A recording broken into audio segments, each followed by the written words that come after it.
Let's have a quick tour of my small white minimalist room. So welcome to my humble abode. Ayan. So for this part, to pagkapasok nyo, makikita nyo dito yung part na to is yung aking wood style PVC panel. Pinasadya ko yan talaga kasi kapag ka nag-video ko, ito yung magiging background niya. So, well, I'm excited to do more contents na ito yung background ko.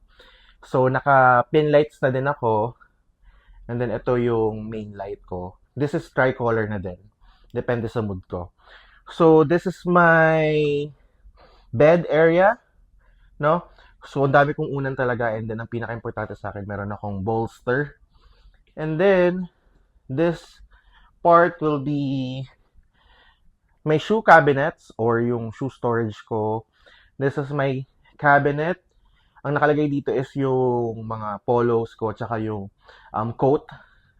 And then, nakagandahan pala, by the way, share ko lang na this bed is very functional kasi sa ilalim niya, meron siyang storage boxes. No? So, yung mga pang gym ko, yung mga basic clothes ko, doon nakalagay. And then, this part, this is my work area. No? And then, dalawa yung table ko kapag ka nandito si Blue, ito yung ginagamit niya. And then, ito yung main area ko. Pag wala naman siya, in a regular basis, dito ako kumakain. That's why I need to make sure na malinis, no? Kasi ayoko nang nilalanggam talaga. So, meron na rin akong mga drawer cabinets. Ayan, may dalawa akong drawer cabinets. And then, before, meron akong pure white na chair. Pero the problem is, since plastic siya, parang less than 1 month pa lang sila nakagid siya. But this time, ito, tumagal talaga siya sa akin kasi kahoy na yung leg niya. And as you can see with my personality, lahat nakakunsi, lahat nakatago, no? Kasi,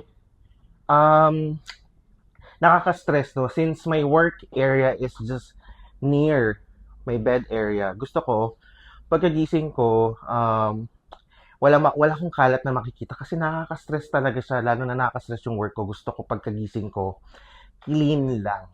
No, clean lang siya. As you can see, for this part, hindi ako naglagay ng mga anik-anik eh.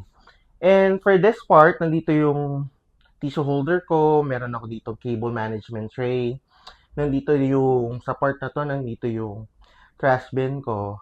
For this part, nandito yung laundry basket ko, di ba? Pagkapasok mo, hindi mo makikita yung mga ganong items, no? So, also, nandito yung light panel ko. Ayan. Parang pag gumawa ako ng seated content, meron akong light panel. Sobrang lakas niyan. Tapos, ito yung background ko. Ito yung background ko. So, yung nanay ko, kinukulit niya ako na gumamit ako ng curtains. But, since pag lumabas ka kasi dito, nandyan yung balcony ko, I believe mas mabilis mag-accumulate ng dust or ng alikabok yung curtains. Kaya mas pinili ko na lang na itong Korean blinds, no? Ayan, so ito yung aking aircon.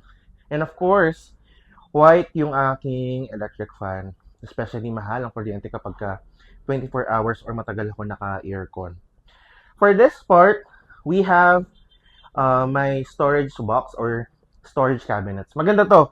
Kasi ang kagandahan dito, ang naging purpose na dyan nakalagay yung mga bags. And of course, ito yung aking wall mirror. Ayan. So, may mirror na ako dito. May mirror pa ako dyan. So, yun yung pang OOTD ko. So, how was it? Nagustuhan niyo ba yung aking mini tour of my white minimalist room? Let me know in the comments baka meron kayong nagustuhang item so that I can do a separate video including kung saan ko siya nabili. Thank you so much for watching!